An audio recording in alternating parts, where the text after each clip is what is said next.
National Sports Day 2025 की पालन तोंगान तोंगान मफम क्या मगु तोंना की मदुई मनुंग चन नाइ कोगी मणिपुर यूनिवर्सिटी ऑफ कल्चर दा पांथोखिबा थौरम अमगा मरि लेना कोगी एमपी सना जावना फोंदोखिबा कोई सानाबुंग मुथल लगांदा कोई कम्युनिटी हॉल साबगी थबक सि टोलसे वाफम दनी कोगी डेवलपमेंट के मेंगदा कोगी सानाबुंग कोगी मी सिलकपना कोगी लेफम सिलकपगी कोगी सानाबुंग मांगसिलकपगी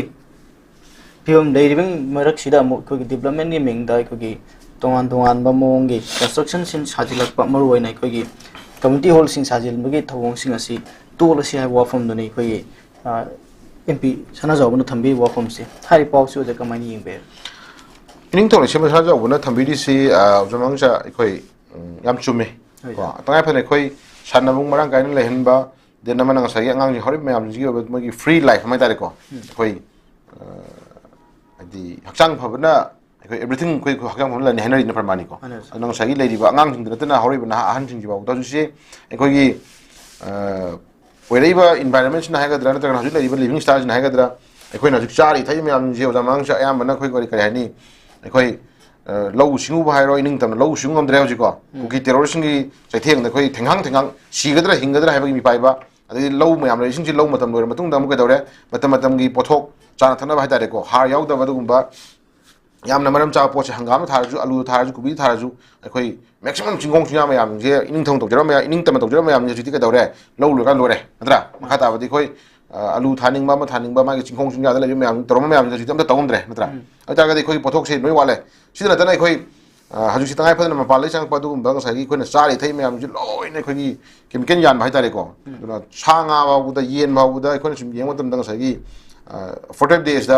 मागी वेट से किलोमीटर किलो अनि अहुम मरी मा तारना बा खोई स्टेज लानो होना रेको सुम चारि मैम ने मरम रकान खोई सि हजु सितंगाय फदन खोई सि याम अंगांग ओइ ngai दगी थोंदब लेना थोलकपा अदा अहन दिंग द थोइदब नेना मो मो थोलक मैम ने मरम रकान दा खोई हजु से लंपाक मसाम ले जरगदी को नियारे डीआरएस खुंग अमदा लंपाक से मरांग गाय ले जरगदी वॉकिंग ngakung चरगसु को वॉकिंग ngakung चरगसु ngसागी देना मनंग सागी हुमांग गतम थोनबा अहन लमन ngakung वॉकिंग चटपा पाटिबर मसा फरना बिदम तो खोना जब मैम ले रिंग जे हजु से तंगाय फदन खोई लेसिलक हाय तारे को अदम चखलक पना हायगदरा नत्रगा नंग सागी कोई फिल्म ना हायगदरा खोई लंबाउदा लंबाउदा साई करे हायनी खोई डेवलपमेंट की नामा तो होम लेक्चर मिना लंपा आम लेबिदम मदु कमिटी को सजल जे ने यो ले युखटपा को फोन सजनबा अदा टाइम तो वही मोत कोई हाजरिंग दी याम फजबल लंपा खरा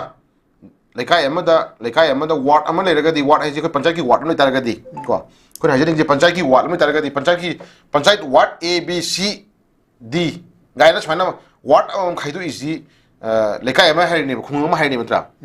अदि वार्ड अम हाइबसी याम दर मियो चोम चमी लेरिन नित्रा मियो चनी चोम चमी लेरबनी चोम चनी चोम चमी लेदुगी ओबा एखोगी याम फजबदु गुमंग सागी कराइनी कम्युनिटी हॉल अमा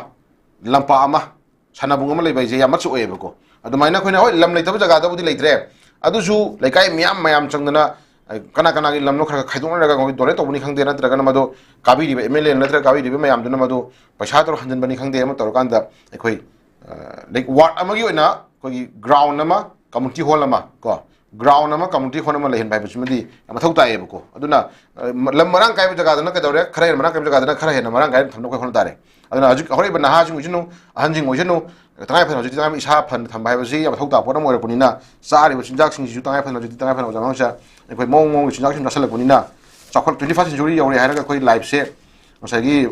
अनौब मोंग म लाखदरा हायरगा कोइ जे हाना हिंगम पुसि महिंगी सही कुंठा ने फुगी लाइफ स्टाइल दगे अमु मनिंग नो हरमे मोंग तखल एबसि को अदुना लै फिल्म से कोइ याम नुगाइते अदुना कोइ इनिंग तोले सेम सा जावना हाबिदिसि एमपी सा जावना हाबिदिसि याम चुम्मी अदुना एनी मफंग खुदि मक्ता वार्ड नमा लेतारगदी वार्ड तुगी ngमगदि हाबनि को जमांग छको कोइ भोट काब खुदि म लोइने एकता लोइने नुगाय लो हाबदि खुजु हाइजरoi नत्रो खुजु हाइजरoi तबुतबु सही मंगा कारक बिबै सिंदुना तौबं ngamba सही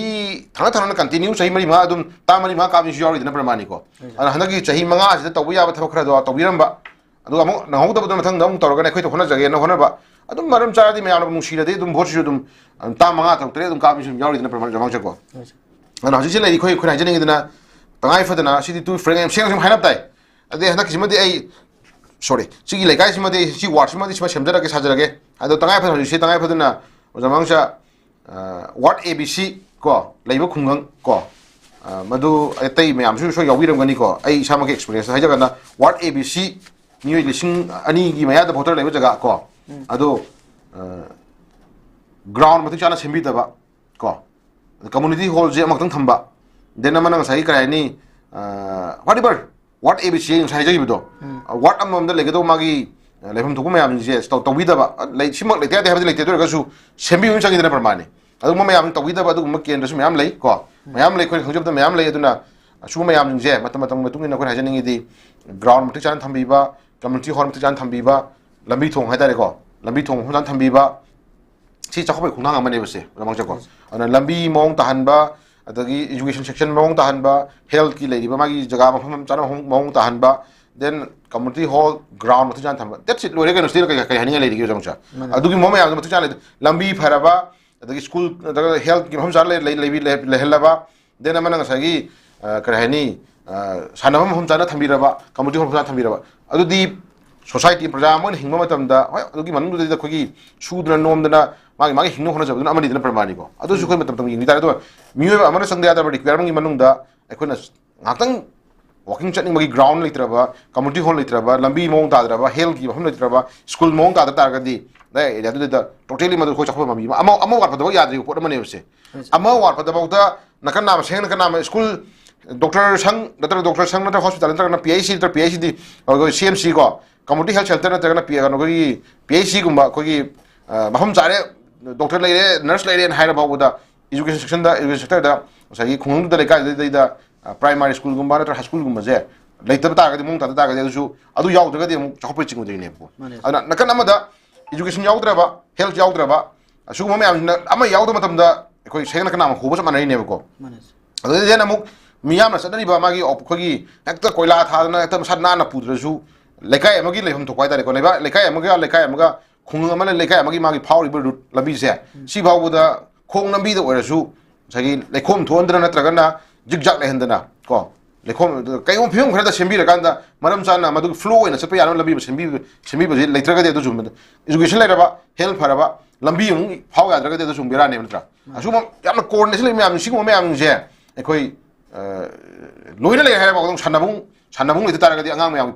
moi lifestyle je mu le rin dra asu mo myam ni khoi yang kan loina coordination oy duna tangai fadana sanabung lambi health dagi education myam je tangai fadana su myam je loina mak one time to widra ga su hanak chahi mu sin tawwa tan chahi si tawwa after all chahi tara ko tum da khara sum develop taraga loina phar kan da lekai da dum su le kan da chakop do odini ojang sa aduna su myam je khoi punna gyan tamin nam changi khoi punna hona min nam changi loina khoi ha jani se labor leadership ju mangai ko sai area sida adugumba khogi tang awareness piba ngamba adugumba tungi vision chang ubangamba adugumba leader myam thupi rakanda lekai khong chakop da mateng pangbiu chakop hona biu phamja